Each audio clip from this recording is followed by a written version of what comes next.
Hello and welcome to DDOCast episode 550.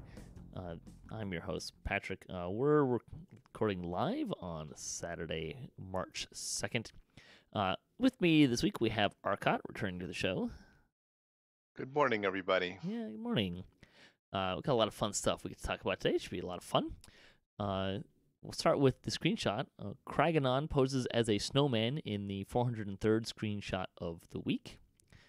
Nice one. This is from the Winter Festival, obviously.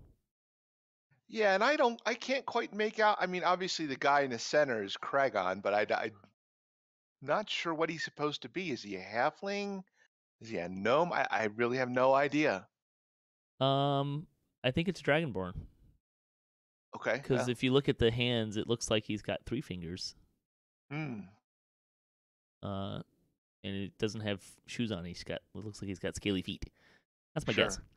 How did he raise his hands up like that, though? Is that an emote? It's got to be some sort of emote. Or it might be like mid-dance move or something. I'm not sure. Oh, okay. Could be. Yeah, it's a guess. We like to talk about Dungeons & Dragons online nearly every weekend. You can catch us through Twitch, YouTube, the DDO forums, iTunes, or from our website at DDOcast.com. DDOcast is hosted by Cyber Ears, the awesome podcast hosting network.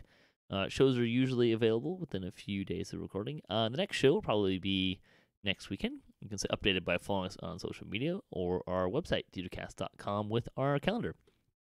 On the podcast this week, hey, news, woohoo. So we got a preview of Sharn. It hit Lemania. Somewhat, I think, unexpectedly. I wasn't really expecting it to hit quite this early. But we'll also have... Surprise to me. Yeah. We'll have some information about what this is going to look like and some stuff that came out with that. We also had the 13th anniversary. We're not going to have a quote topical discussion because we're really just going to focus on the news because there's so much of it, and we can kind of just, we don't really need much more to fill time, right? Like we'll have plenty of time. So yeah, let's jump into game news. And we'll hit a couple of smaller bullet points before we kind of get into the big stuff. The first is that there's going to be an extensive downtime next Wednesday. The DDO servers, or the game servers, and Lotro too, I'm pretty sure, and my account .sandystonegames.com will all be offline for maintenance Wednesday, March 6th from 2 a.m. to 12 a.m. Eastern. Yeah, that's the whole day.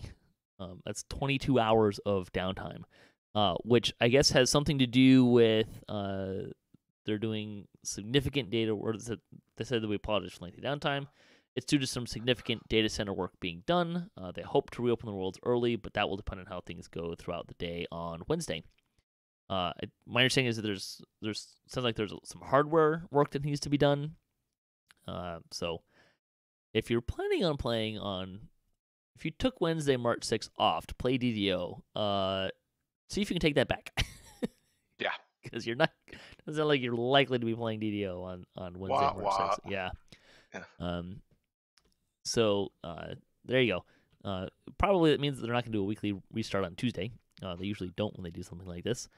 There was no indication that they're going to credit people's accounts or anything like that. That might depend a little bit on how long it takes. There was, I think, many years ago, wasn't there like a server update thing that went like 2 days or something like that? Yes. It went really long. Yep. And they did credit people's accounts back on that. They may do that. It wouldn't shock me if they did, like credit everyone a day. But they may just be waiting to see how long it goes before they make any commitments to doing that. So, probably should extend the event by a day as well. Right, because the 13th anniversary dungeon is going through the following Monday or something like that. The 13th, yeah, 13th? March 13th. I think is the day. That sounds right. Let's see. Also, a quick note I wanted to mention: Yester Hill. So Fance, one of the devs, he might be newer. He's newer to the forums. He doesn't have a lot of posts. But someone was saying, "Hey, in Yester Hill, let's just replace the dumb walls with something else, like spiky walls that damage you, like root walls or something like that." Fance reported and popped in and said that there are lore and WotC reasons we cannot do this. He's made it a priority to fix this quest as soon as he has bandwidth to do so, but unfortunately will need to be a big effort from multiple disciplines, art, engineering, and design to fix it completely. And he's working on Sharn right now, and making sure none of those dungeons have similar issues. So that's why he hasn't been able to work on that. But hey, there's light at the end of the tunnel, maybe, hopefully, with Yester Hill. So, Yeah. and then the other thing that it's not in the show notes because it didn't happen. We did not get a producer's letter this week. Bummer. We're looking forward to this mythical producer's letter for a little while now. It's become mythical. Yeah, right. Although I think Linabelle even threatened at one point on the forum something that they're just going to keep rolling it back. So in a couple of years, the 2023 producer's letter is going to come out in 2024 or something like that. We were talking about this before the show, and we'll talk about some stuff that with the 13th anniversary, there were some live stream interviews that Cordovan did, and we learned some stuff about that, and we'll talk about that later. But we were talking about this before we started recording here, and like what's in the producer's letter that we don't know at this point. Like that's kind of the big question mark, obviously. But we did learn a fair amount from the videos that they put out this week for what's going on, and presumably the producer's letter is going to talk a lot about Sharn because that's a big thing that they're doing. So yeah. Yeah, that's the expansion, and they should obviously cover that. But they covered a lot about Sharn in the live stream, that 13-hour live stream that Cordovan did on Thursday. Mm-hmm. And I just if the producer's letter has stuff in it that hasn't been approved yet by Wizards of the Coast or Hasbro or there are other Daybreak, entities possibly. that own them. Yeah, Daybreak. If there's stuff in there that hasn't been approved yet, because like I said, Severlin was a pretty talkative on Thursday. He talked about a lot of stuff, including, well, we'll get to that later, but what stuff is in that letter that hasn't been approved yet that we don't know yet. That's where I have fun speculating on. You and everybody else, right? Well, and I want to know, as you've probably seen in my forum posts, my DDO forum posts. I'm getting a little impatient. Sure. Yeah, it's I would say that there's some possibilities, right? Like it could be that there's something in the producer letter that we're doing that is tied in with something that someone else is doing, and they're not ready to release that yet. I don't know. You mean like what Wizards of the Coast might be like? It might be the Year of the Lich or something. Instead of Year of the Dragon, it might be something else. Yeah, I don't know. It's tough to say. My suspicion is still that there is a different entity that is outside of Standing Stone Games that is saying we're not ready to release this yet. Right. So that's kind of the speculation, right? Like it's all speculation at this point. But the good news is we've got a lot of interesting information on it anyways that we can kind of talk about. Hopefully we'll get the producer's letter. And there's probably more stuff in the producer's letter, right? Like that's probably going to give us an idea of how many more updates we're going to get this year. I'm sure they'll mention something about Night Revels, or because that seems to be a constant theme. I actually would not expect there to be a lot in there about Sharn other than say, hey, we're doing Sharn. Because if you kind of look back, because Ravenloft came out like the end of last year or the year before last, or Ravenloft's only been out for like a year, I think. Yeah. It's starting to get muddled. 13 years. It's starting to get like muddled in my head a little bit more. Yeah. It was December 2017, I think, is when it came out. That sounds about right. So I don't know. We may not get a lot out of the expansion about what Sharn is, because we already know that Sharn's coming. I'm sure there'll be a paragraph devoted to it, but there might be more interesting things in there, like after Sharn. What are they kind of thinking of teasing some of that stuff, and that's where I think you might get some interesting things kind of coming out and finding out about what kind of they're looking there. So we'll see. I don't know. It's hard to say. I'm looking for an announcement of a brand new race, not Tiefling, but something like, maybe a Kalashtar or Shifter or something like that. Something Eberron centered would be nice. Yeah, I would be a little shocked if we got a new race anytime soon, just because we just got Tiefling, and there's X amount of people that work on DDO and Y amount of people that work on Lotro and Z amount of people that kind of go back and forth between them. So, I think there's a lot of development that goes into creating a race because you have to do a lot of animation stuff. Sure. By the way, props to the animators because in the last short amount of time, right? They've done cloaks, although I'm sure that was kind of more of a longer term side project. But we got cloaks out. We're getting a brand new race, which means you have to have new animations for that race. So sure, basically everything that you can think of that your character can do, any one of your characters can do, you have to then add all of these things that this class can do, right? So there's a whole bunch of other things that Tiefling has. Everything that you can do right now, the Tiefling has to do. So you have to recreate all of that, or create all of that stuff, right? Sure.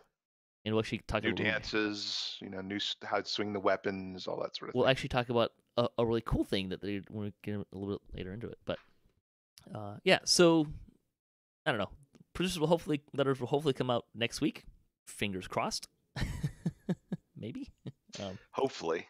So, are you with us here, Jerry? Maybe muted. We might have a surprise guest here. Once he kind of figures out his audio stuff. Anyways, let's jump into the 13th anniversary stuff. Because we've talked, I think, enough about the producer letter that currently doesn't actually exist. Or it exists, but we don't know what it is. Oh, come on. Speculation is fun. It is. Idle speculation. Once Jerry gets his mic on, maybe we can pull something really crazy out of him or something. Anyways, no, right, that's me. Yeah, right. 13th anniversary. So there's a whole bunch of anniversary stuff that we get to talk about. And I mean a lot. Can you hear me? Yeah, there we go. Hey, all right. Welcome, Jerry, aka Cordovan. How's it going, everybody? Thanks for popping on. Put out a bunch of invites for this. There's a lot of people who couldn't make it, and Cordovan was on, so I said, "Hey, you want to join in the fun?" And kudos, because I mean, you just got done like less than a day and a half ago with like a 13, 14 hour live stream or something like that. And now you're lost again. Yeah, lost his sound. Boomer. Right. Well, moving right along then. So they put together this page that has all of the kind of stuff with what's going on with the 13th anniversary, because there's kind of a lot. And one of those things is every Thursday for the next 13 weeks, they're going to give us a code. And that code's going to give us presumably keep giving us a piece of cake. And that piece of cake will get us a cloak. You get to choose a cloak. There's 13 different cloaks. They're all for Eberron themed house. So yeah, they're pretty neat. I don't know if I should make this correlation. They kind of feel Harry Potter-esque to me. Yes. Like they have intricate crests. That's probably a better way of putting it. All right, can you hear me? Yes, we can. All right. So as long as I've got Discord as my focus, everything is set and good to go. Hello, everybody. How's it going? Sorry, I had troubles getting on. That's okay. You're jumping in last minute during a live show. It's great. That's what makes it fun. I had just gotten done doing a 12-hour live stream. So it's all been DDO and live streaming and stuff the last couple of days, but it's fun because it's the 13th anniversary this week. So it's been a good time. And I only caused our CS team to have to clean up a few stuck enemies and such in the game worlds on Thursday's live stream. There's still a silver dragon in Kyber for In the right there market. in the marketplace bank. Yeah, That that might be there till Tuesday. Yeah. No, Wednesday, because that's when our big downtime is. Yes. Yeah. We did talk about, and there's some hardware work with that, right? I think is what you had said, or something to that effect. Yeah, it's. I mean, internally, our network operations people are. It's a data center move. It's just a move in the same data center to a different kind of thing. I don't New know. rack. I don't know how that. Yeah, exactly right. Yeah, so but it is, a group of actual people along with contractors ripping out cords and pulling out equipment and then moving it to a different physical location and then setting it all up. And so there's like kind of a takedown process, then a moving process, then a ramp up process. And it just takes a long time. So unfortunately, it sucks, but unfortunately, yes, we are going to have a big downtime next Wednesday. Yeah, been there, done that. That was me a couple of times with my computer problems not that long ago. Anyways, moving right along. Going back to the cloaks really quick. The You first called them Harry Potter like, yes. Well, they're based in the houses. I mean, yeah, they're based in the houses of Eberron. Eberron. So it's, yeah. they're pretty stylized. They're pretty neat. They've got actually a pretty nice detail work with them, right? Oh, yeah, when for you sure. kind of zoom in on them. Yeah. I took the House Kane cloak, partly because I like that shade of blue that I saw some pictures of, and also because I figured if I go in alphabetical order, if I go in the order that it lists them, I won't miss one. I did the same thing, as a matter of fact. Alphabetical order is the way I'm going to go as well. The coupon code for this week is yep. Vela Says Hi. All one word. Correct. Vela Says Hi. And it's a new code every week, and it'll be put up every Thursday around the same time as the sales and coupon stuff goes live. So Thursday afternoon, essentially, DDO.com/13th anniversary. We should mention that these codes will be one per account. So choose your server wisely. True. That is the only downside to this distribution system, but it still was kind of it felt like the best way to do it. It's also the code will be valid through the end of this year. Mm-hmm. So correct. Make sure you use it. So it's a long time to use it. So I mean, you're welcome to wait till this summer to even redeem one of them if you really want to, but I wouldn't. But you can if you want to, and just do it all at once if that's something that you really just don't want to be a part of the anniversary. But that's the idea, is to kind of have a nice longer term little bit of a celebration and find a way to distribute 13 cosmetic items in a way that offers kind of choice and meets as many of the boxes checked as we can get. So yeah, and there's there would definitely be some so we say challenges for players if it was something here, all of your characters gets 13 cosmetic cloaks. Yeah, all at the same time. Every time you make a new character. No, exactly. Yeah, right? yeah, exactly. Yeah. That would be, oh my goodness. That would be crazy. Anyways, so we'll be getting more cloaks, and they all look they're very similar, but they're still they're just different enough that you can kind of really see. No, they're definitely different enough from that some artist, it's not just a copy paste job or anything. It's pretty extensive.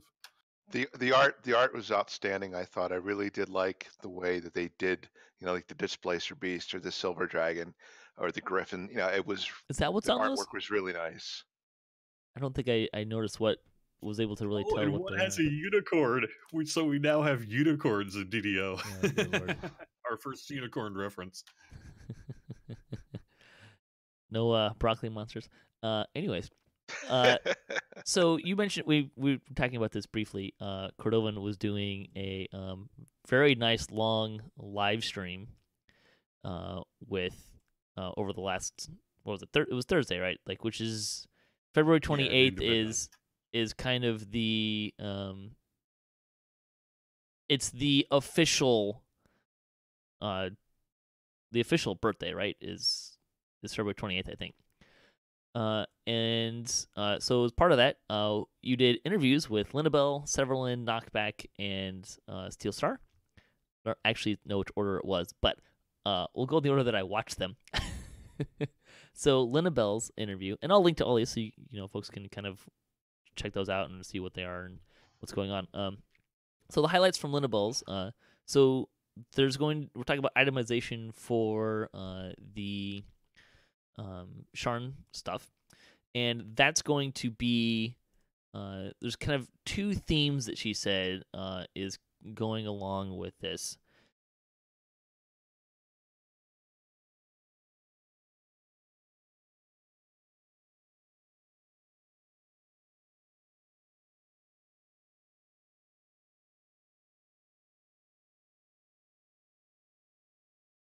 I might have heard something about possibly like a trash can lid for a shield. Yes, I heard that. Okay, there's a reason that one got brought up. So it may have been that at some point during the item creation process, I hounded Linabel over the team communication software that we use, that we really need to have a trash can armor on for a docent so that when your Warforged can be dressed up like a trash can and with straps around the shoulders, and that should be like this. an anniversary item this year. And oh God. the reality is there is no way that is ever going to be possibly allowed to happen. I suspect. But nonetheless, the idea came down to, well, what about, like, because we are in a large city, and there is, particularly in Eberron here, right? There is a distribution and waste collection system in Sharn and all that sort of thing. So they have trash cans, and they have trash can lids, and so we can make a trash can lid shield. And it would actually make sense given the context of what it is, rather than be just a pure choke item. So. Yeah. See other stuff. So she said that yes, it's also a trash can lid that you get to have as a shield. So the fun cosmetics are always fun, right? Yeah. I actually because we just got what is it, the bouquet of flowers for a freebie item. So I actually took one of the. I've had this weird run on the daily dice about getting mirrors of glamoring. Like I've gotten 6 in the last week. For some reason on Kyber. Wow, that is a lot. It's a weird run on that. But so I used one to make a bouquet of flowers cosmetic. Says the person who hit 100 on gold dice twice in 1 week. I've done it twice in 1 day on 2 different servers actually. My luck is very streaky. Anyways, going back to kind of the itemization, because Linabelle was interview was really mostly about the itemization of what Sharn's going to look like compared to like what it's going to look like. And one of the things that she said, and they've said this before, is it's going to be approximately the same size as Ravenloft in terms of scope. They're looking at another free set of weapons, another full set of weapons. Quote, probably not as free as Ravenloft. Part of the reason why they did that with Ravenloft was because they wanted people to have an option for sentient weapons. And we were also a lot of people coming in, right? We were also essentially with Ravenloft on the high end, as particularly setting a new level of power. Sure. For kind of legendary and things like that. That was a deliberate choice made at the time. Even in heroics too, it sure. kind of some of those weapons were really. So I think she said there might. I don't know. I hate to get into one-to-one, even though you're right. I'm the one who asked the question, and Linabelle gave an answer. I don't know that I truly feel there's a one-to-one corollary that you can have between the two, because they're very, very different systems. Because you also have things like when Ravenloft was being put together, the sentient weapon system was being also, which was part of why they did a full set of weapons that was easy to obtain. So that everyone would at least have an opportunity to make a sentient. We're going to see that kind of stuff necessarily in Sharn. Well, we are. I mean, I know that we are, but it's actually not that. It's something else. Sure. And so I don't know that you can really do a one-to-one parallel. But it is an awful lot of items, I'll tell you that. It's, I think Ravenloft was 160. I mean, it depends on how you want to count, I'm sure. One of the other things that she said, too, was that they're looking to support medium and heavy armor builds a little bit more. Ravenloft had a lot of their DPS, the more DPS-y stuff was kind of light armor based. And there's a goal here with what they're doing with Sharn to have more support for medium and heavy armor DPS builds, and also casters as well was something that she brought up. So we might get to see some of that. Sounds cool. There will be more light and heavy crossbows, not repeating crossbows. We'll explain and why. And that's because of the Inquisitive. We'll sure let the cat out of the bag. So there's new Universal Hamster tree that we'll talk about in a little bit. Oh, you didn't even get to that yet? Yeah. Okay. Oh, no. Are you kidding? We spent a half of the show already talking about the producer's letter that isn't yet released, so. Oh, God. Hey, I'm glad I missed it. Anyways, so those are not weapon types that are well supported. Let me rephrase that. It's one of those weapon types that isn't well supported in terms of gameplay. So, like, why would you use a light crossbow or a heavy crossbow? I mean, maybe the only really gameplay meta reason would be you need a ranged weapon, and that's what you have. But most people just use a thrower anyways because you don't have to worry about ammunition at that point. As an alternate, because most of the classes that are, I need to range something, I need a ranged weapon. You're not going to have a way of creating just free ammunition as much in those kind of. I've seen a few people pull it off over the years. Yeah. So it's not that it doesn't exist. It's just not particularly popular. But there's like 4 light named crossbows in the game. Yeah. Although does that include the new one out of the anniversary dungeon? I have no idea. Someone wiki that up and let me know. Anyways, and so there's also going to, and this is not just for Sharn either, right? Like there's going to be that Lynabelle is aware that they need to support Inquisitive better by offering more light crossbows. There's less of a concern there with kind of the heroic levels because there's a lot of open-ended crafting systems that kind of really support that. Epic is more of a concern, though, because those open-ended crafting systems like Shroud or Cannith Crafting don't support sentient weapons. So they need to have some more named options there. So coming. Also, and this came up in a couple other interviews, there's apparently like this beige layer over the game. Yes, it's true. Well, DDO tends to, when you look at it as a kind of take a big picture look at DDO, it is a very kind of brown tinged sort of meta color in terms of coloration and all that sort of thing. Films have colors, right? And all that sort of thing. There's color correction, and every game has kind of a look and a feel, and DDO's has often tended to be towards the brown side, particularly on the Eberron side. And there was some work being done on Sharn to try to just make Sharn look as great as it could be. And we came across this discovery from really early days, kind of deep into the code, that there's kind of an additional layer of brown that is just sort of pasted over everything. And so the artists were like, what? And so just let's do some A/B testing, and in many places it looks really nice to have it off. So we're rolling that out as we feel comfortable doing so. And I'm not quite sure what the plan is yet because it's fairly new, but I know that QA has looked at it, so have the artists, and even on Lamania now there's some of that, right? That's my understanding, yeah. Does that layer of brown only apply to the Eberron settings, or is it also applying in Ravenloft and Evening Star? I don't know. I'll have to follow up on that. Yeah. The one thing I would say is please don't make the snow and what goes up brighter. Yeah. Snow blindness is already a thing in there. No, I'm pretty sure that would get the stamp of disapproval inside of the office. Yeah, I hope so. Let's see. The other thing I wanted to make sure I kind of glossed over and forgot on my list of things with Lynabelle's interview is we should be seeing more filigrees, new sets, and she also kind of mentioned how should I put this, some more esoteric set kind of concepts. I think she mentioned quarterstaff as like a quarterstaff build kind of concept is one. I think she mentioned another one. I don't remember what it was. Yeah, But- I'm actually. I have to admit that I am not as up on where the state of Sharn loot is, just due to the job duties I've had.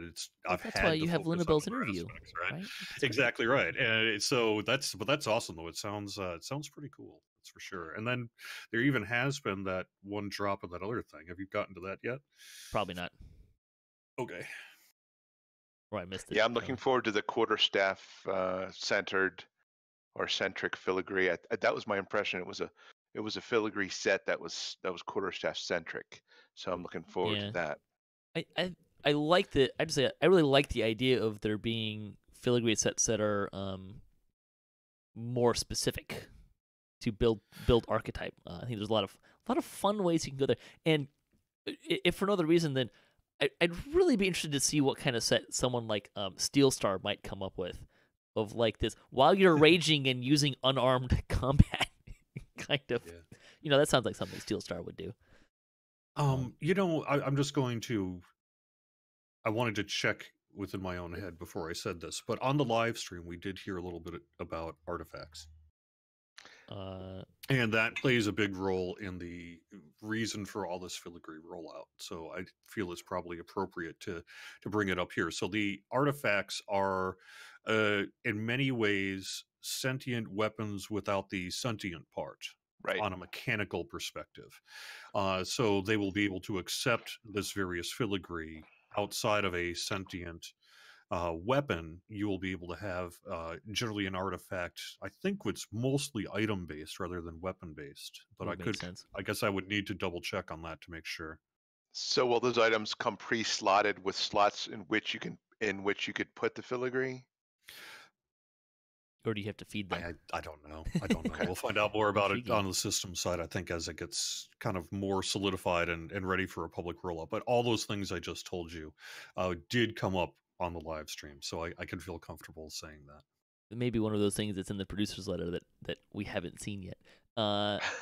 Let's move on to several Jerry, there's going to be interviews. a theme here throughout the thing. We're going to talk about the executive producer's letter a lot here. I don't want to talk about the producer's letter. I'm sorry. That's fine. But let me just say, but if this is going to become kind of a part of the episode, let me just kind of set expectation here as well. We're not announcing the next coming of, sure, the future here. It's going to be a rollout of many, ideally the producer's letter might have come out a little while ago, but just due to the process and stuff, it's stuff happened, right? It's just been a challenge to maybe get to the point of publishing it in some ways.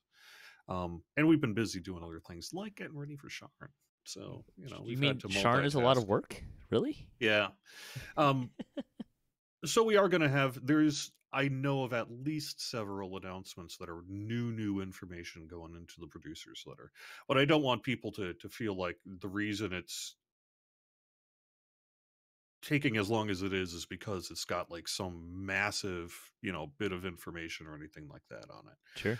In many ways, and this will be my final, hopefully maybe final statement on this thing. In many ways, the expectation of the community is my fault because I'm the one who said in December when asked on the live stream, "Hey, what's up with the producer's letter?"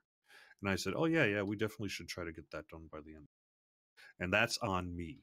Sure. I don't know that were you to ask other people in the office whether it was a realistic thing to have said that they might have agreed with you. So let me take a little bit of responsibility here on that one as well. We're just gonna have a little fun at your expense. Yeah. So Severland's interview, which we mentioned, there's a lot of information that he kind of gave about kind of his interview was much more kind of in the scope of where is DDO going and kind of some stuff there. And he fielded a lot of questions because because he's like the boss. If you want to go higher than Severland at Standing Stone Games, I think you have to leave Standing Stone Games. Yeah, pretty much. Yeah. But anyways, he was really kind enough to answer a lot of stuff that he could answer. I think he also tactfully, very tactfully, did not answer the question of what setting? Yeah, what setting would he like to go to next? It He was very No, it very wasn't even kind. that. It was he didn't want to talk about what his favorite one was because then people No, would he read said into that's what he wants to do next. You know. he I'm did pretty sure he answered that question at the Gen Con party this yeah. year. I am pretty He sure said he did. it was essentially Yeah. along the lines of he doesn't want to put WotC in an unfair bind from a Yeah, professional yeah, standpoint, sure. but he's happy in social like in person settings to talk about content that he's really enjoyed as a player himself of Yeah. pen and paper. Yeah. Anyways, so a couple of things that he mentioned. I'm just gonna go straight down the list. So there will be 2 raids for Sharn, and like with Ravenloft, it sounds like there's going to be a second raid that will come after the initial release. It didn't. There was some. It sounded like there might be some kind of lore-ish reasons, but I kind of assumed it was more just in terms of workload than like with Baba's Hut. But we'll see. It might be a mix of both. Yeah. I don't know. Yeah, it could be both. But I know workload is certainly not. It's a factor involved. Sure. But we also, it's nice to be able to have some brand new post content or post release support on things like that too. So it's kind of nice sometimes to set that stuff aside so you can really focus on it and put out a nice new thing a little bit after the release of the big project and all that sort of stuff. So he did mention that. So the next, I'm not sure. I think it's kind of like the classic content, perhaps, will be Keep on the Borderlands. yeah.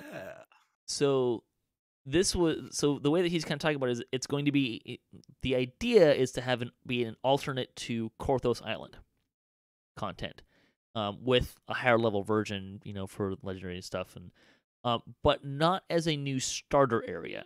The idea here is, reincarnation is a big part of DDO. If you reincarnate and you don't use your daily dice gems to get up past the level of Korthos, level 1, 2, there's not a lot of alternatives to Korthos at the very low levels. So that's kind of what the gap that they're looking to fill a little bit. There's not an interest in revamping Korthos itself for a new starter experience.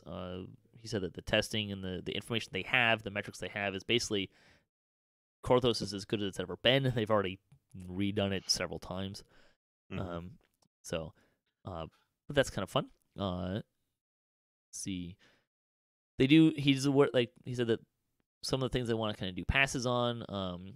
Pale Master. One of the things he mentioned as kind of a problem with that enhancement tree is that one of its defining features is being able to self-heal, which is penalized in Reaper. So there's kind of an issue there that they kind of want to take a look at.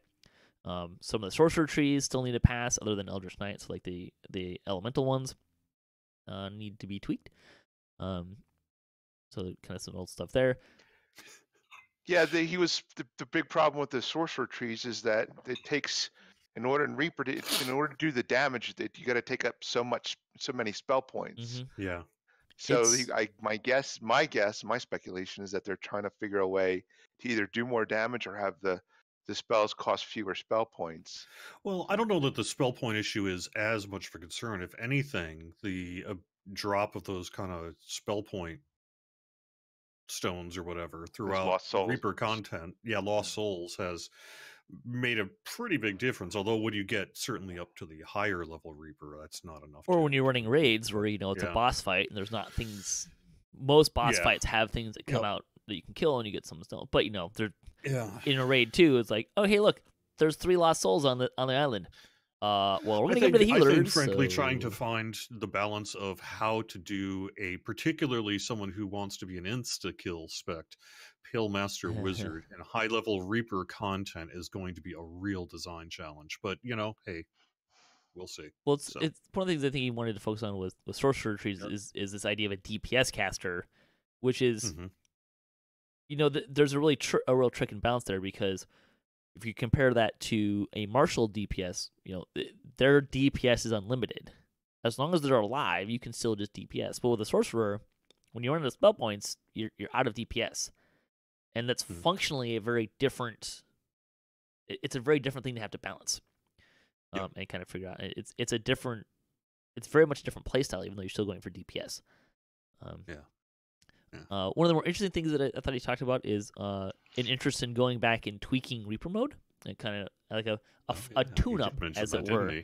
One of the things that I've been saying on the show for a while is more Reapers would be fun, and that's actually one of the things he talked about. I know what that's all about, but I can't say. Have different Reapers.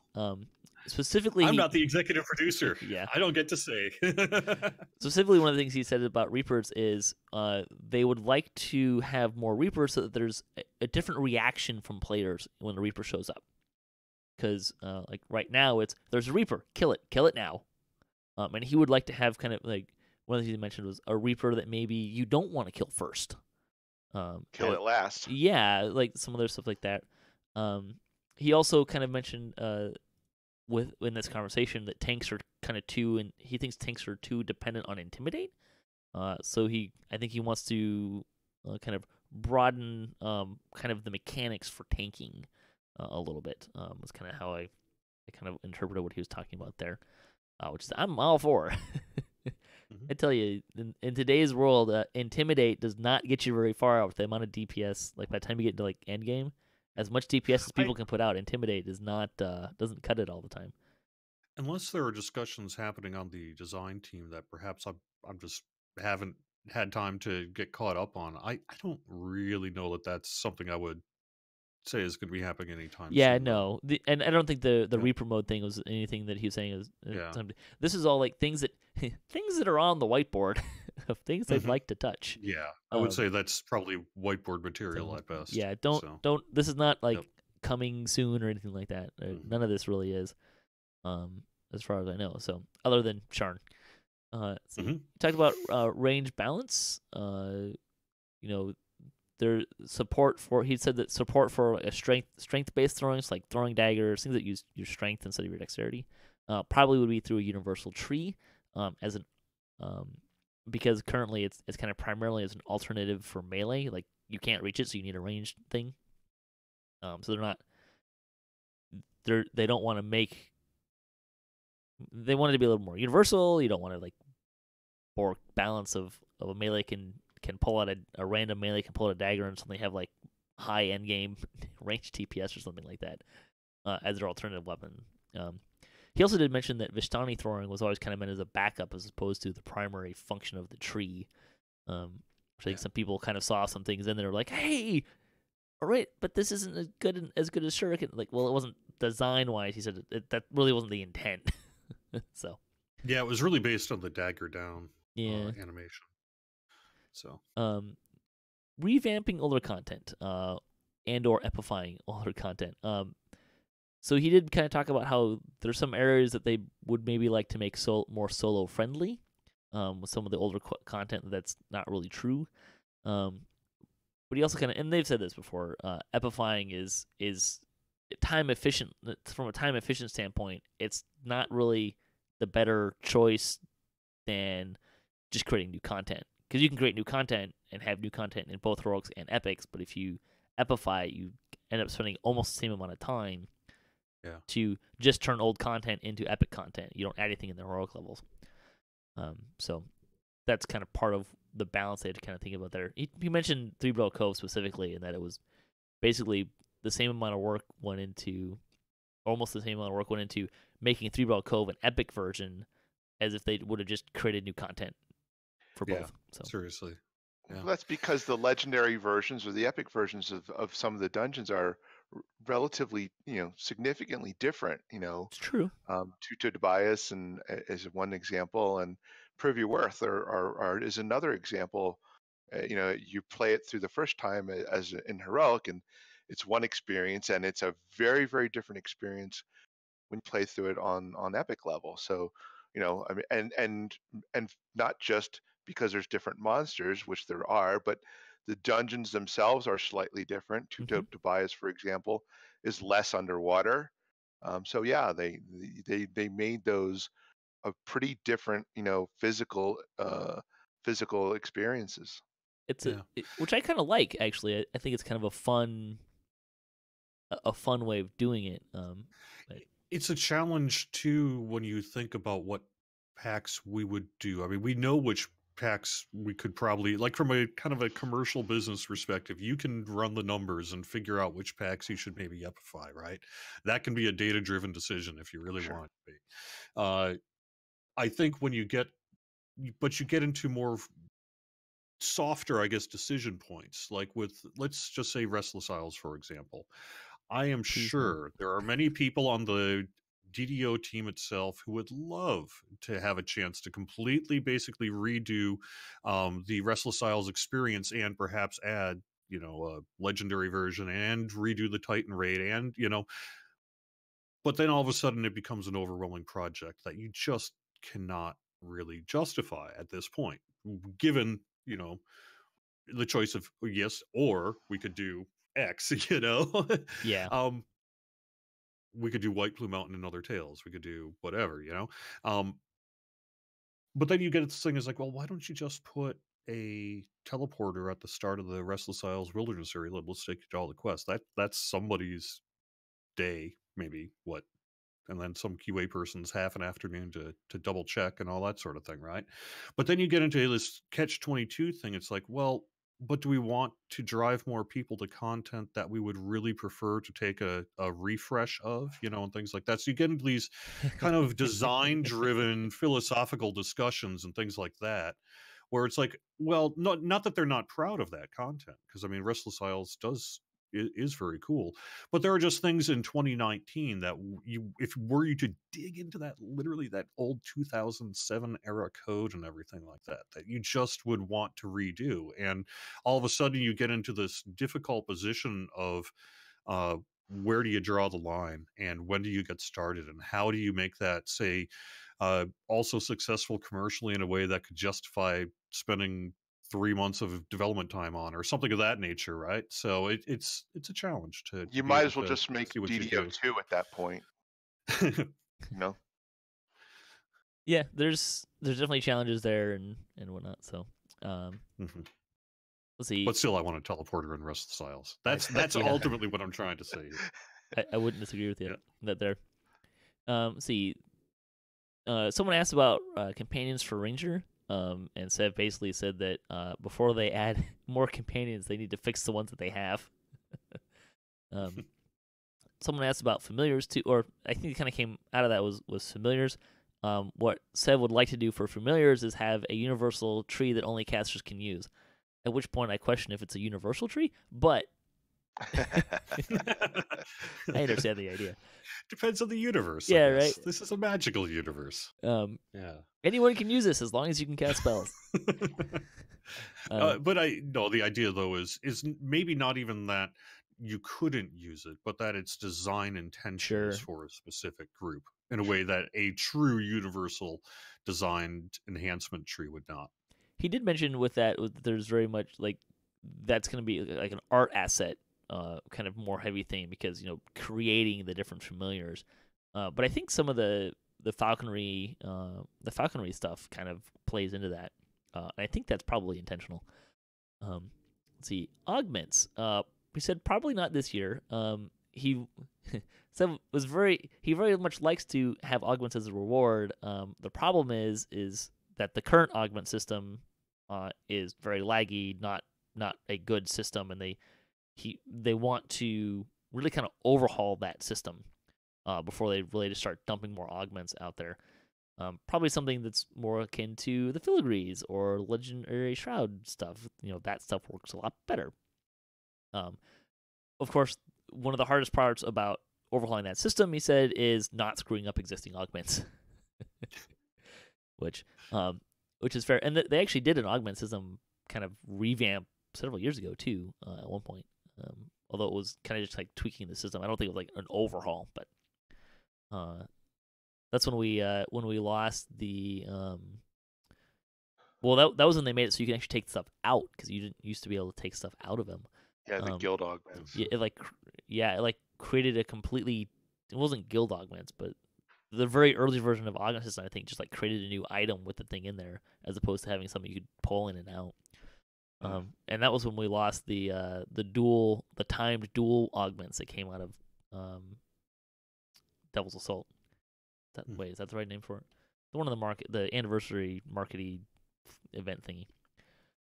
Let's see. He was asked about guild airship slots that are like the biggest airship right now. You can't actually fill all of the slots.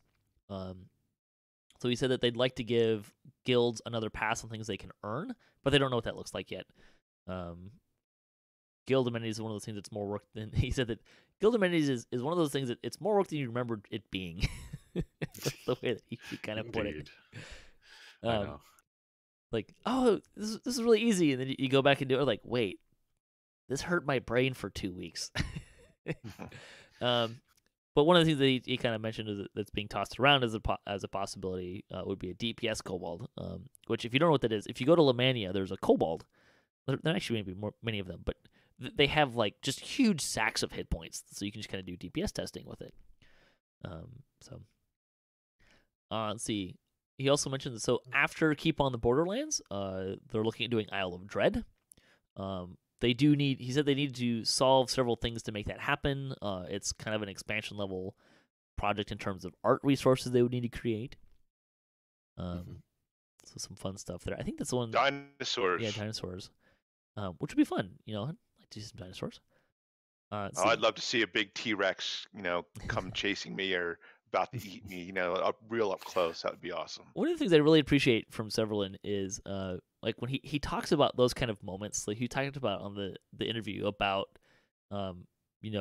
what would seeing a T-Rex in DDO look like, and he's like he's pretty passionate about like that needs to be an epic moment, right? Like that's like a raid quality moment when you're seeing a T-Rex, and I really kind of appreciated his passion for that level kind of thing. Yeah. See, someone asked him about having support for 4K for DDO.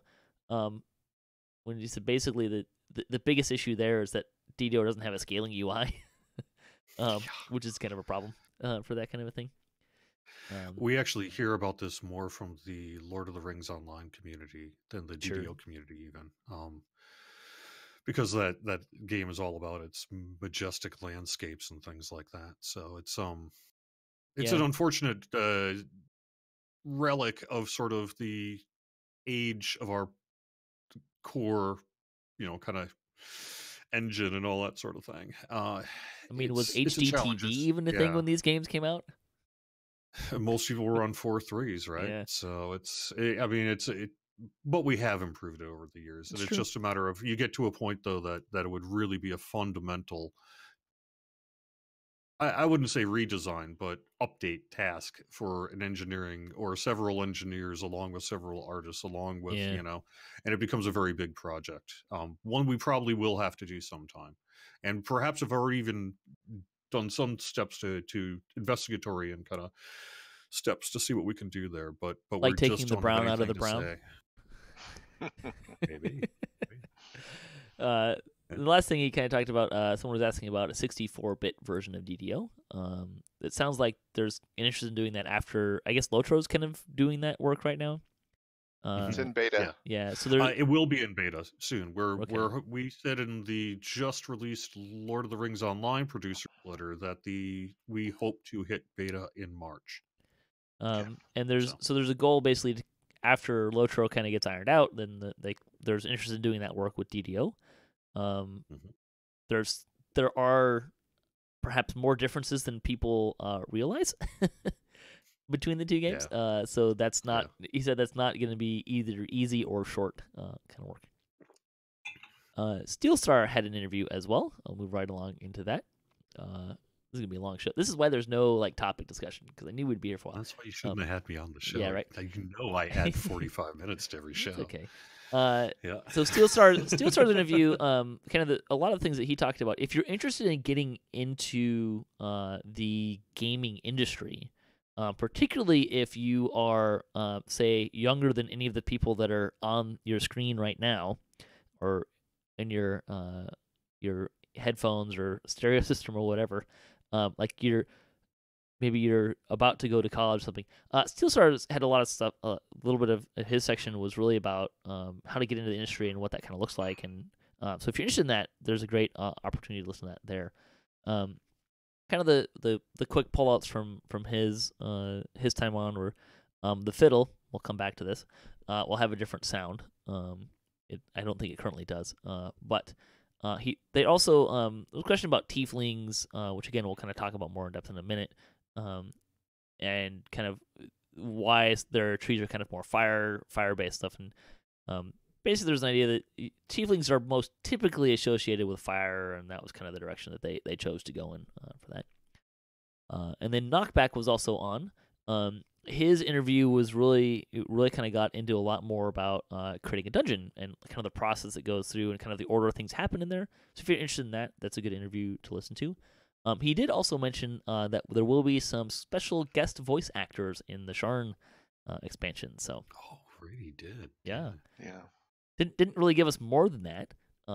Well, he did talk about why maybe some people were contacted and why they didn't sure actually do the voice acting. Maybe it's their agents didn't want them to.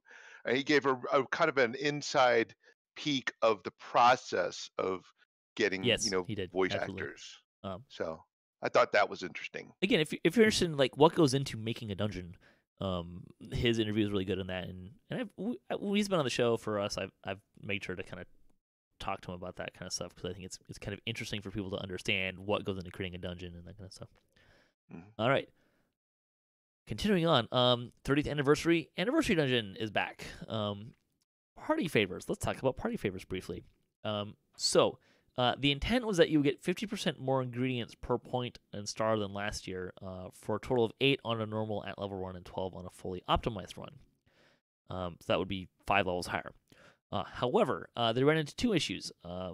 One, it wasn't granting the 50% extra, and the new Lichabel boss wasn't granting a point like it should. So they adjusted things to make sure that you got 2 levels at level for every point. So you'd get an at level one, you get 8. You still don't get any extra ingredients for the Lichabel boss for the time being, which is a shame because I really want to get a reward for going and beating up Lichabel's avatar or Linabel's avatar that's like one of the best parts of this dungeon, right? It's true. It's true. But it actually is turning out a little bit in the party's favor on this one. It is. Yep. So there was no word on if there's going to be a hotfix to kind of correct that. We'll see if that work gets done this year, or perhaps if I could be so bold as to read between the lines of, hey, Sharn is coming soon. That work may not happen until next year. Yeah. Some new items. There were a couple new items in here. The Diplomancer is a light crossbow. It has bleeding, impactful, distant diversion, diplomacy, and an orange slot. See, does impactful just does bludgeoning damage? It doesn't actually make it bludgeoning damage, I think. So. No, it just does bludgeoning damage. Yeah. This is a. You will see very clearly that this light crossbow. That's not a repeating crossbow. It's a light crossbow with bonus to diplomacy. Is very much in the interest of an inquisitor or inquisitive. So if you have an interest in that tree later, come back here and get this now. Yes. Yeah, that's a very good point. If you think you might want to play an Inquisitor and you want to get this crossbow, do it now for the anniversary event. You can get it in actually not even all that much. Maybe a while to get every level version of it, but still. Yeah.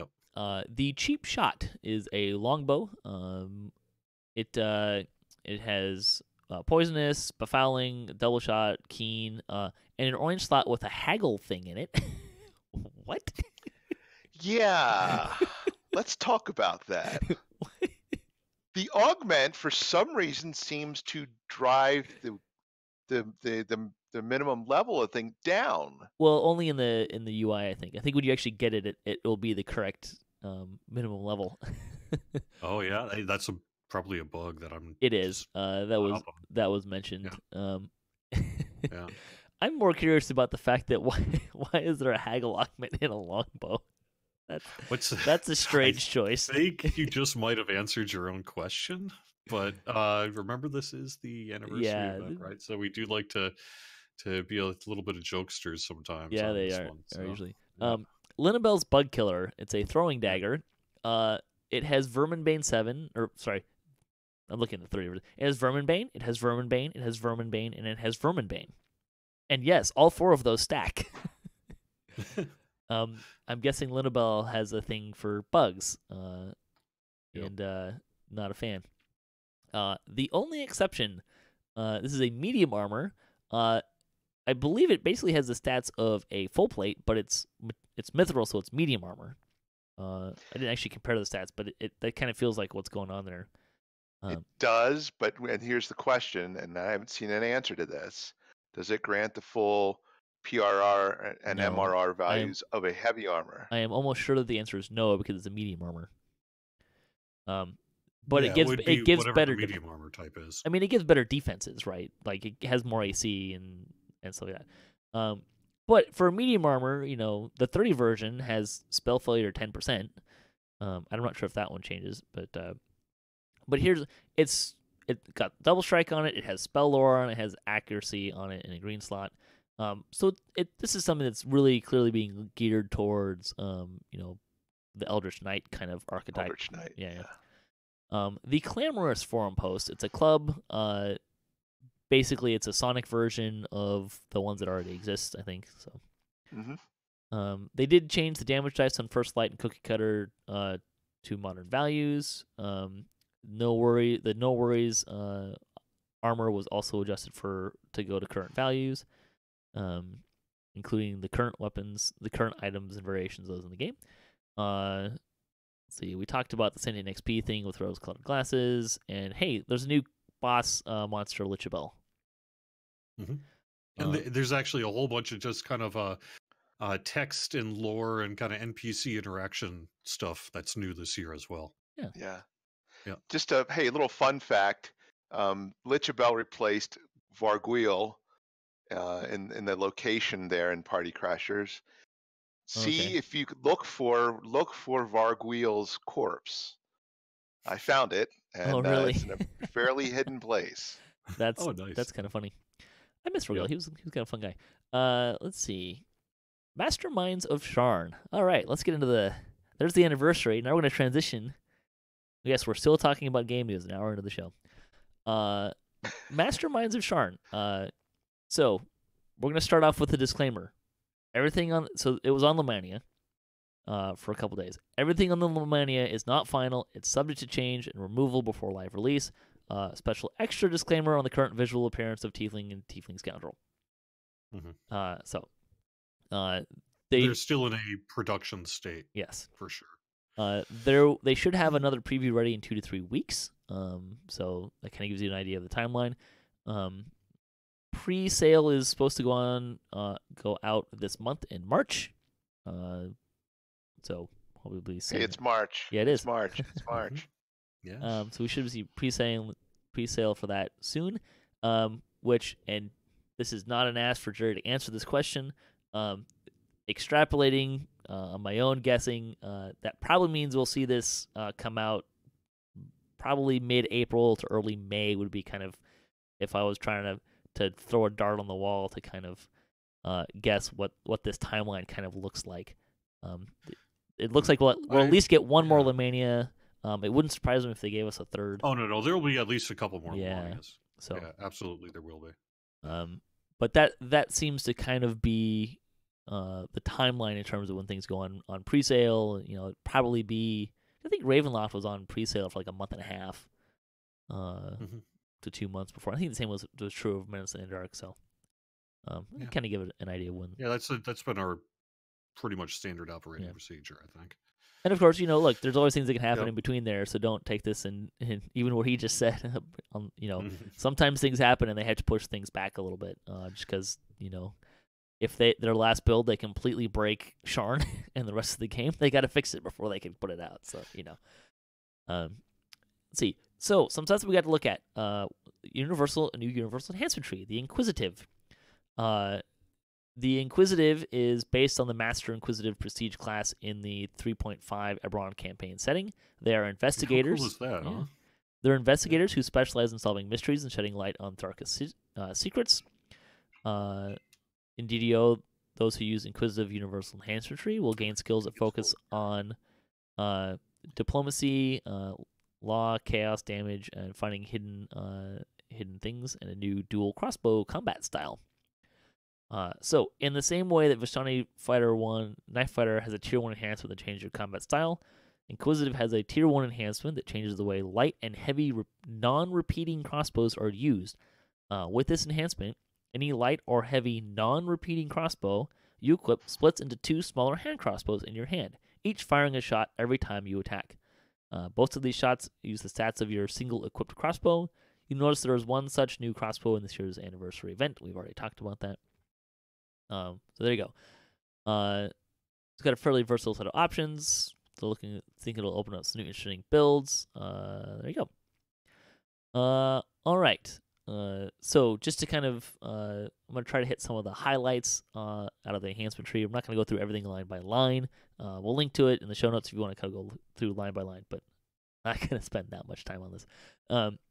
See, so you get, in the cores, there's bonuses to, the first one is a bonus to attack with all weapons, and you get diplomacy, intimidate, and bluff bonus as well.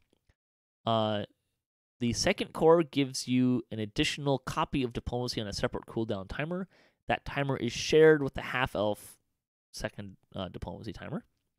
You also get some dodge and more diplomacy. An interesting twist, it's +3 diplomacy. If you're half-elf, it's +10 to diplomacy, so definitely some... I think that's probably to kind of give half-elves a little bit more of that particular core. It's to make up... Yeah, it's to make up for the fact that their diplomacy's on the same timer as the Inquisitives. So there's tier 3. There's an option. It's bonus to will saves. You no longer automatically fail saving throws for fear, enchantment, or illusion effects on a natural 1. Hey, it's kind of fun. You automatically perform a search check to locate traps, so you get doors when you're arranged to spot them. But it's at a -4 penalty.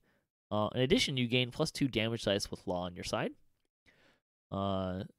Which I guess just means you get extra damage to...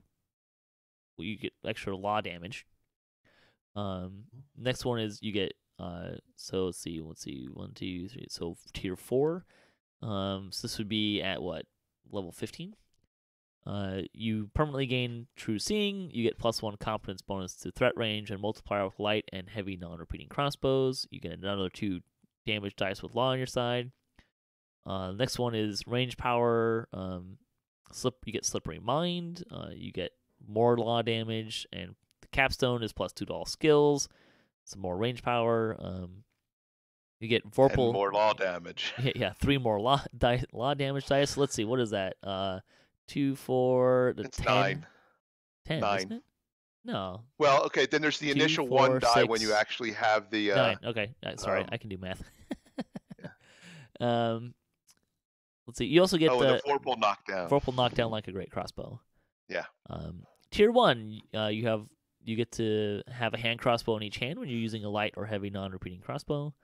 There's some bonus. So that's attack. the core. In the same it way Vistani was, you unlock the dagger down ability. That's really one of the core changes for maybe the core change for Inquisitive is any main crossbow then that you wield will be auto split into 2 identical crossbows, 1 in each hand.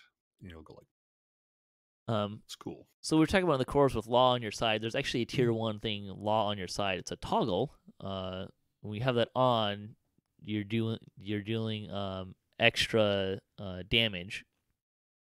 So crossbow attacks deal 1d8 law damage to non-lawful creatures. Lawful creatures take 1d4.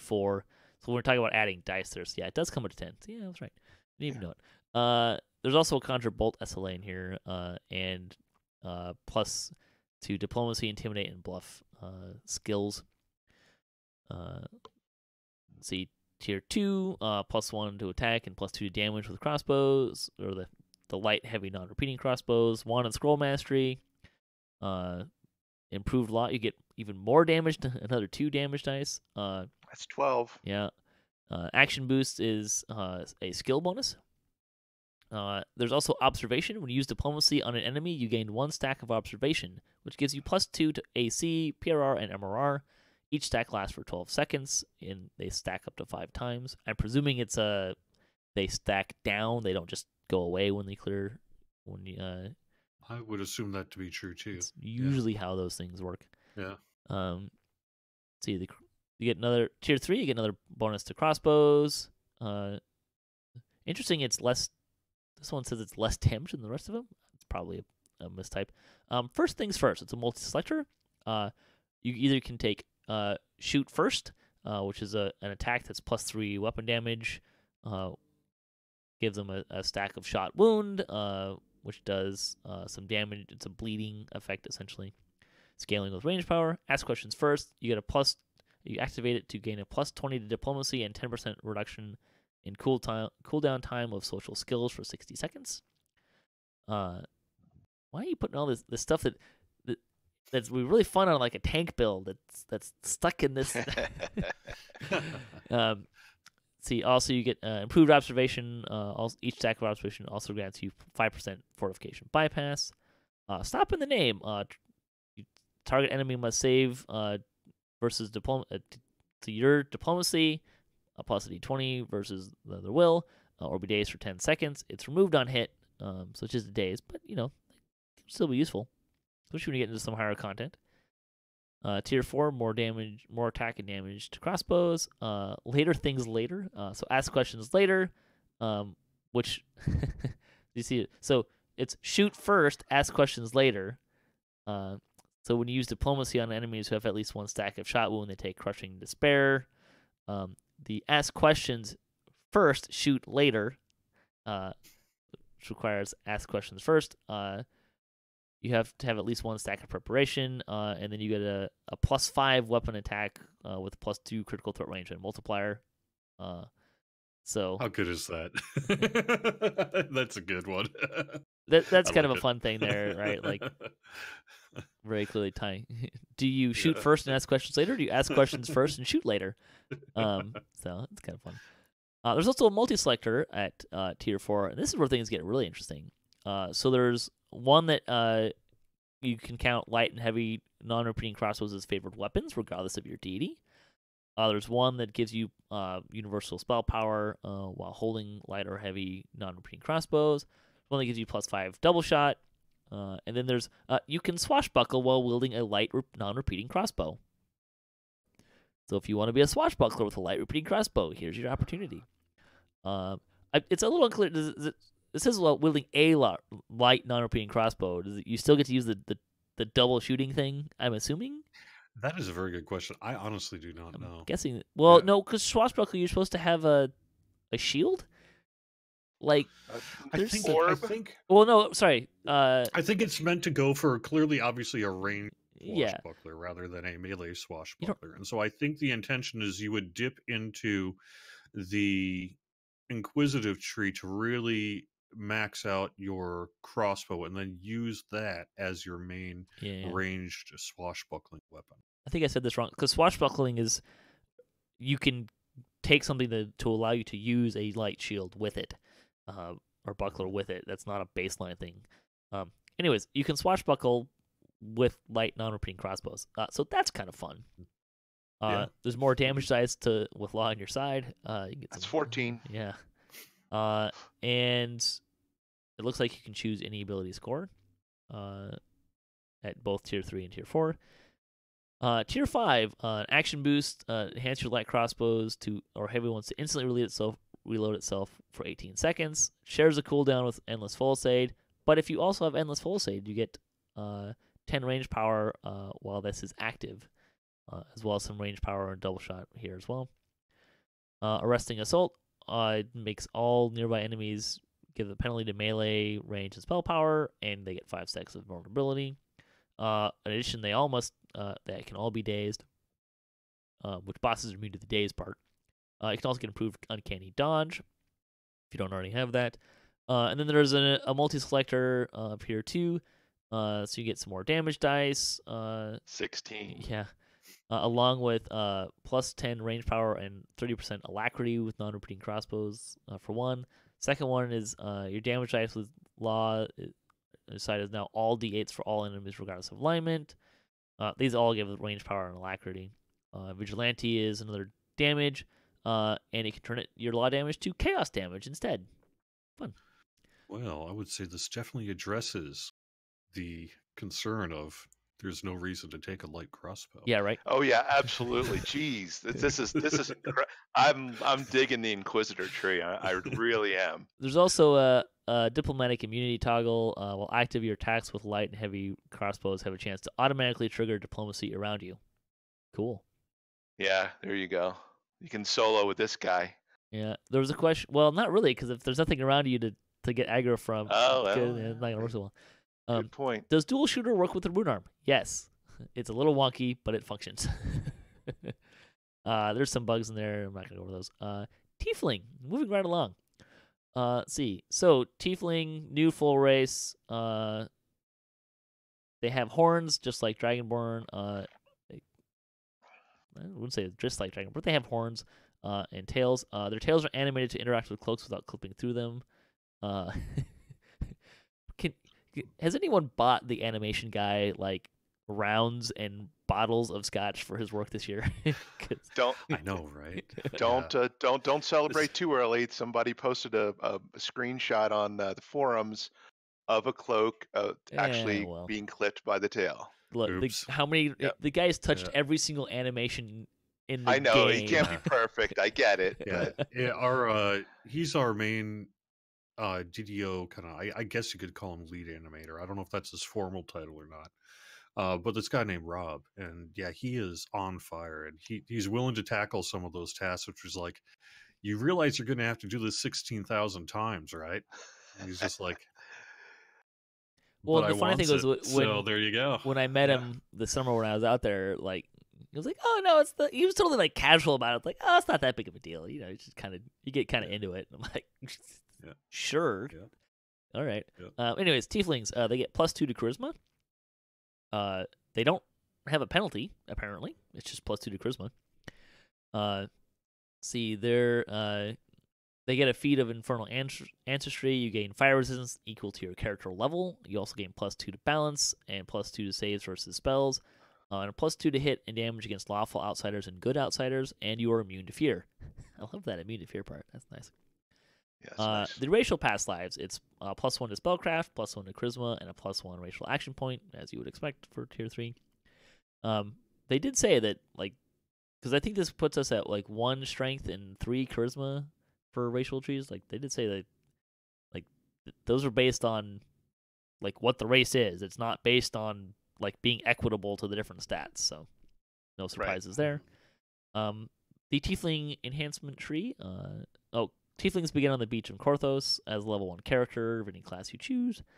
The cores here, I would assume if you're a veteran, you can still use the veteran status there. But cores for their enhancement tree, the first one adds 1d4 fire damage when your enemies are under 75% hit points. It scales with fire or with spell power.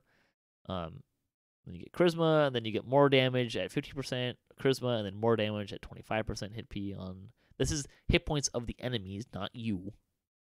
But it's very similar to Sense Weakness, just with fire damage. Let's see, they get Hellish Rebuke as an SLA in tier 1. So it seems like it's kind of like a fire shield damage side. It doesn't give you any defensive stuff. So they get bonus to plus diplomacy and balance, plus to saves, 1 in scroll mastery, and obscuring darkness. You can channel your fiendish nature to manifest a zone of obscuring darkness at will. Creatures inside the darkness suffer a 20% chance of missing any attack they make due to concealment. There you go. Does not apply to attacking missed targets from outside. I assume this doesn't stack with blur. Probably not. It's a concealment bonus. But maybe I wanted to double check on this before I spoke. You had mentioned earlier about the bit on the notes where they started on Korthos speech, and I just want to clear out they're going to work the same way as any other class. So it'll be, if you want to use vet status 4 or 7 or 10 when that's available, that'll be on the Heart of Wind. Say, what about veteran status 10? Well, if and when it comes back, I'm sure it'll come someday. Right? I guess it's true. It did come out like briefly, right? Yeah. Yeah, it came out for Ravenloft. Yep. Yeah. But nonetheless, you'll be on the airship.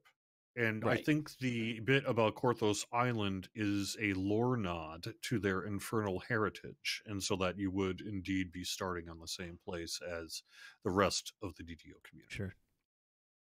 Tier 2 for Tieflings. Hellish Rebuke adds a trip. Ferocious rebuke. Well, right, but what it does, Ferocious Rebuke, when your Hellish Rebuke is active, they have a chance to be tripped with no save. You can choose either adding acid resistance equal to your character level or cold resistance equal to your character level. I'm assuming those stack with resist energy, much like Favorite Soul does. There's some magical resistance in there, some spell power when wielding an orb or a staff, and enemies there's also a modifier for your Obscuring Darkness, which can add a blindness. See, tier 3, there's a Scorch SLA, so you get Scorch. There's another multi-selector, so you presumably would pick either whichever you didn't pick for your resistance. So you can get fire, acid, and cold resistance equal to your character level. That's kind of fun. So you get spell critical chance with spells, an additional +2 with fire spells. Then Student of the Darkness, while inside Obscuring Mist, you get bonuses to saving throw, MRR, and MRR cap. The MRR cap is probably the big one. That's nice. Yeah, That's pretty hard nice. to come by. Improved tier 4, improved Scorch, increases fire damage. When you use Scorch, it increases their fire damage that they take by 5%. If they're immune to fire, it makes them vulnerable to that element for a short period of time. There's a multi-selector. You can use your fire spell power in place of either acid spell power, cold spell power, or electric spell power. That's kind of interesting. Yeah, how cool's that, huh? Different. Yeah. It seems like a cheap way of saying, hey, instead of casting electric spells, you're casting fire electric spells. There's More or less, yeah. There's more spell critical chance there. It doesn't say that converting fire spell power into other spell powers if it works with critical chance though. So guessing it doesn't. But also at the top there's while inside Obscuring Darkness, you get up to 30 spell power and +3 to your evocation and conjuration DCs. Okay, iconic Tiefling Scoundrel. Whew. Still going. So Tiefling Scoundrel is a new full iconic Eberron race debuting soon with its own past lives as well as horns and anime tails, yada yada yada. The iconic race is a melee-focused bard with emphasis on sonic and fire damage. In addition to different darkness specialization path than the heroic Tiefling, the Tiefling Scoundrel iconic also features their own unique animations for bard music that revolve around their fiddle. They get a fiddle. Is there like some Devil Goes Down to Georgia reference here? Yes. Perhaps. Yes, Charlie Daniels would be flattered, I'm sure. Basically, they had to create new animations for this anyway, they're making a bard, so they, instead of giving it the lute, they gave him a fiddle. It's fantastic. I really should see this. It's kind of fun. They get +2 to charisma. They get the same feat as I mentioned before. They also get Fiendish Arpeggio, which is a spell-like ability to enchant your fiddle to cast a spell, dealing 2d4 fire damage +1 fire damage per 2 caster levels, maximum 2d4 +10 to a target. The damage repeats itself every 2 seconds for 12 seconds.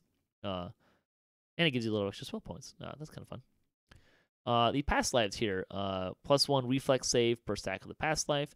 The toggle is gain an enhancement bonus to movement speed. It does not stack with striding or speeding items or haste, but you can get just 30% enhancement bonus to move speed. That's fun. Let's see. Where the journey begins. So they begin at one level of Bard. Currently, they're beginning in Wayloon Tavern. That will not be their starting area when they release on live servers. I would hazard a guess. Perhaps they would start in Sharn. It's a guess, but I thought I saw one of the devs say it was going to happen. They were going to originate in Eberron, which of course Sharn is in Eberron, right. so that would make sense. Yeah, I couldn't confirm where they're going to start, but that would make sense too. Cores. So your weapon attacks do sonic damage instead of fire damage, like the Tiefling does. And also instead of just giving you fire power, they give you fire and sonic spell power. So Let's see. What's different here? They get the Hellish Rebuke. Dashing weapons. You're now trained in the art of fine weaponry. You get +1 to hit on basically any weapon +1 you to could. hit and damage. Hit and damage. Basically anything you could theoretically swashbuckle with for the most part. Short sword, rapier, hand axe, light hammer, light non-repeating crossbow. Let's see. Mod Scrollmancy and Obscuring Darkness, kind of all the same. Tier 2, you can improve your Fiendish Arpeggio, which gives a reduction of movement speed by 50% for 12 seconds. Let's see, everything else looks to be the same. Disarming Coda, the target of your Fiendish Arpeggio has -4 armor class and -25% fortification. To the point where they almost need to have a bonus to like, do we do more damage when the enemy's fortification is below 0? Yeah. Tier 4 is Grand Chord. Enchant your fiddle to cast a spell. If the target is not under the effect of Fiendish Arpeggio, they must save or be put to sleep for 12 seconds. If the target is under the effect and is made of flesh, they must save or be turned to stone. So, yeah, it's kind of fun. Charm Hearts is worth mentioning. That's the next one. And it'll be just enemies that attack you have a 10% chance to be essentially fascinated, like the fascinate effect. That's fun. The swashbuckler has. But that's just for attacking you. Yeah. Follow up with the old coup de grace. They also get, at tier 4, you can add more hit and damage as well as a sneak attack die with your dashing weapons. And there's a +1 enchantment DC, cash level, and max cash level sonic spells in there as well. That's kind of fun.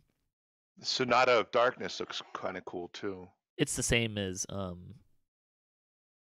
thought it was the same as what's in the Tiefling. No, it's very different. Okay, it's slightly different. Yeah. So that one is while inside Obscuring Mist, you gain displacement, +5% dodge, +5 dodge cap, and +5 max dex bonus. So yeah, a little bit different. That displacement is really nice. Mm-hmm. I mean, I think you'll see that. I need to double check. Yeah, it's in both of the Tiefling trees.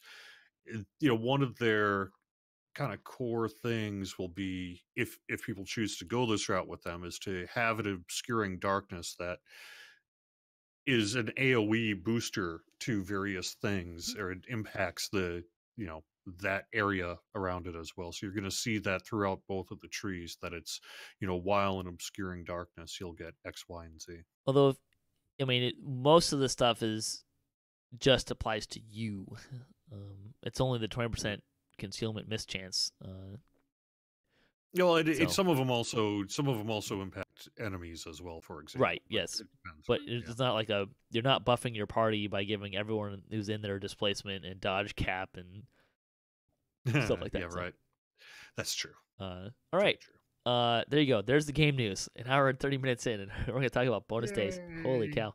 Let's see. DDO bonus days bring a +20% Reaper XP boost through March 3rd. Sales for the week. You can get double bonus points through March 3rd as well. Get a boost sale, 25% off of Sovereign XP elixirs, Treasure Hunter elixirs, Greater Slayer boost, long-lasting Supreme Ability potions. And you can get a medium Guild Renown elixir with the coupon code MED Guild Renown through March 7th. Woohoo! All right, community news. We're going to cruise through 2 chronicles because I didn't do a show last week because it was the only news was a chronicle. So 322, you can check out episode 6 of bonus D&D night, Waterdeep Dragon Heist. That is that is Evil Beaker's it's kind of, well, it's bonus night. They usually play on Fridays, I think, typically, but we are putting that on the YouTube page, the DDO YouTube D&D night playlist. So if you want to check those out, that's where you can find all of those stuff. The comment for the week: describe the perfect trap for your dungeon. Oh, this one is for me. It's having the GM put in an NPC or a villain that actually talks to you, before you actually attack them, because the GM that normally runs our games is a philosophy major, and he likes to provide morally ambiguous situations so that you're Those are all always fun. pumped up, ready to go and eliminate the boss. But then he starts to talk to you, and then you start to have second thoughts, and it's like the game completely gets stopped right there. So I consider that a trap.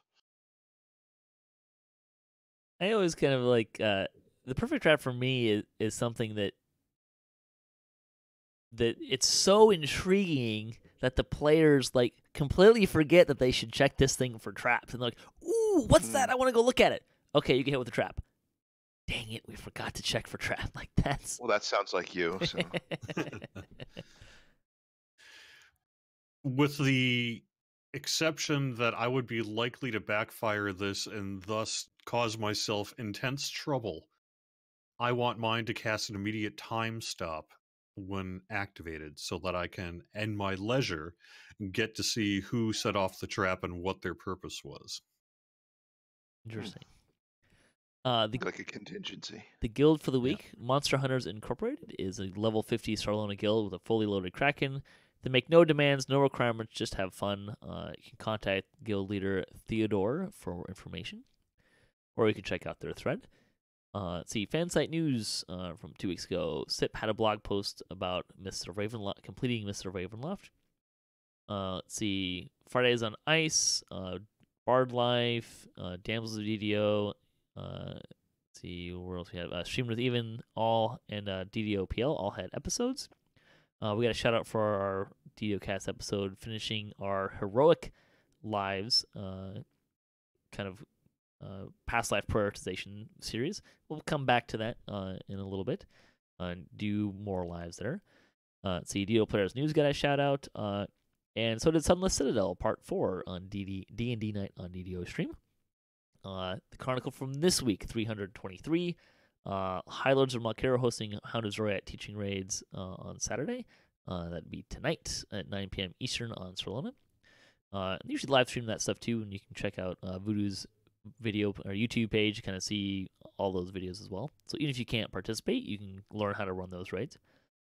See, Titus Ovid has posted a raid schedule for Orion.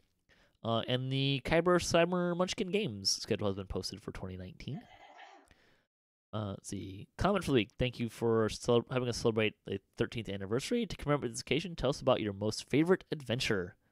Oh, geez. I mean, I still like the pit. Having gone into the pit to solo it, because everyone was saying this is a terrible quest. And I'm like, well, I'm going to go see what this is about. And I soloed it in 2 hours and loved it. So I'll just say White Plume Mountain, I think, is my favorite dungeon.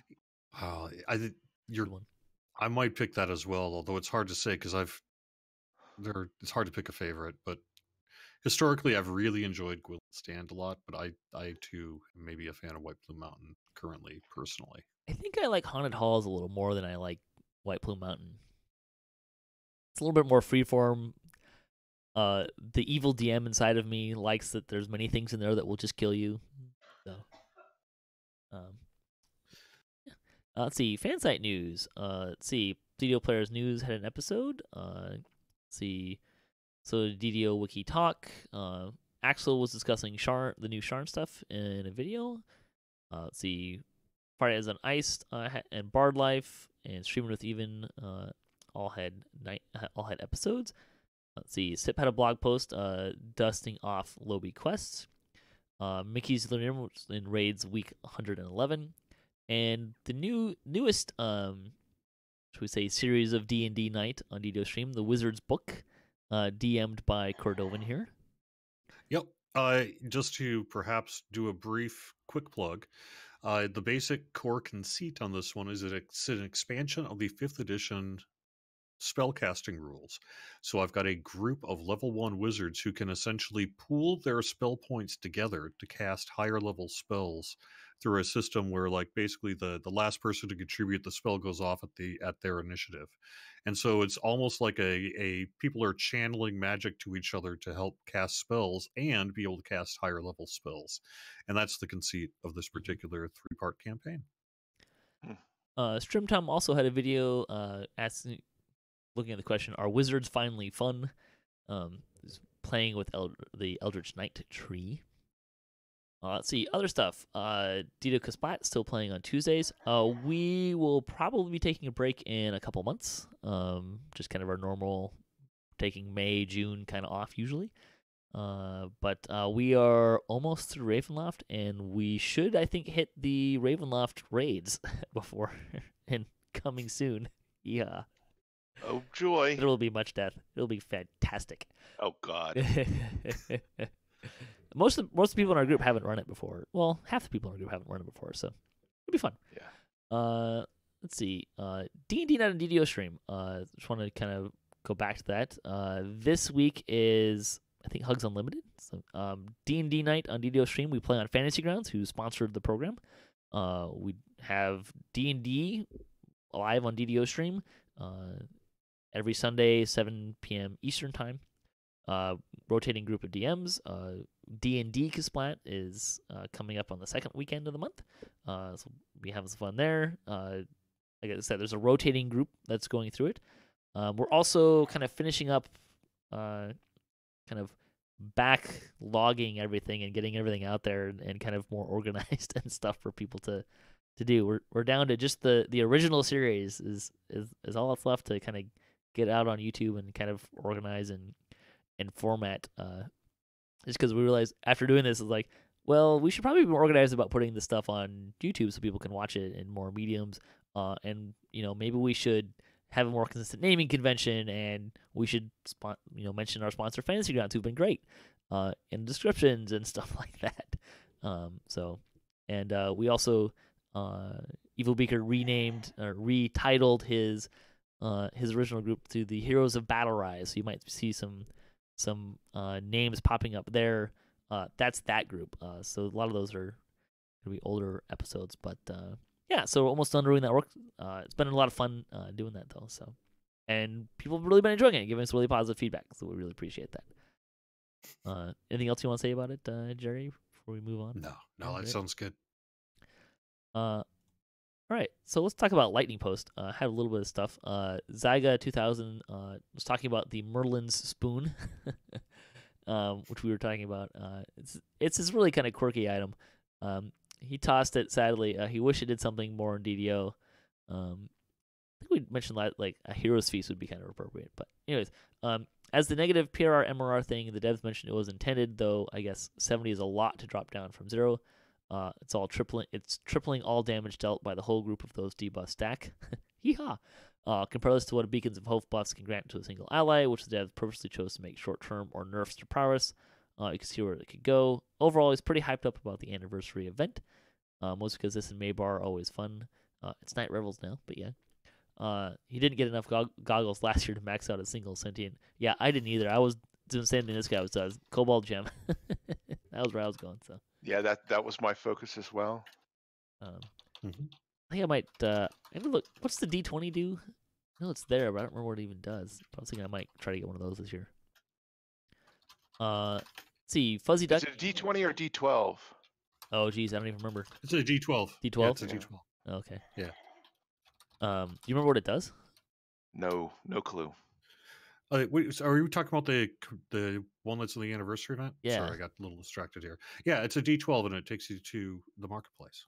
Oh, that's right. Right. Maybe that's why I didn't get it first time. Anyways, Fuzzy Duck 81 wrote in. He said the old Devil Assault augments would be nice to have back again. Double DR breaker can be very handy. Yeah. So he says the aggro changes seem like they can break fun ones sometimes if the mobs don't all come out of the side rooms properly. Ooh, can see that. He hopes they keep the whole negative PR MRR things. You can already have a character who's a dedicated healer or buffer. It's only fair you can have a character who supports team from the other side of the equation by debuffing enemies instead. Yeah.